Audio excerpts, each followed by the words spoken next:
Hi everyone, welcome to my mini blog myself Bratati. And আজকে আমরা যাচ্ছি একটি আর্ট এক্সিবিশনে। সকালবেলা সেজে গুজে রেডি হয়ে আমি আর বোন বেরিয়ে পড়েছি এক্সিবিশনে যাওয়ার উদ্দেশ্যে।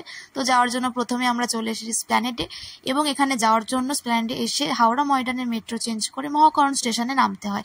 মহাকরণ স্টেশনে আমি আগে কখনো আসিনি, বাট এখানে কিন্তু মেট্রো স্টেশন থেকে বেরিয়েই বৃষ্টি, এত বৃষ্টি, আর তার মধ্যে আমরা সাদা স্কার্ট পরে বেরিয়ে পড়েছি। Obviously we love to struggle না। তো মেট্রো থেকে বেরিয়েই এটা কাছেই ছিল, তাই আমাদের বেশি হাঁটতে হয়নি। যাই হোক করে আমরা পৌঁছে গেছিলাম ভেতরে। আর ভিতরটা তো খুবই সুন্দর, বিশেষ করে আমার মতন ফটোজেনিক লোকেদের খুবই পছন্দ হবে। আর ঠিক এত সুন্দর একটা জায়গা এক্সপ্লোর করার জন্য কিন্তু কোনো রকম এন্ট্রি ফিস নেই, এটা পুরোটাই ফ্রি।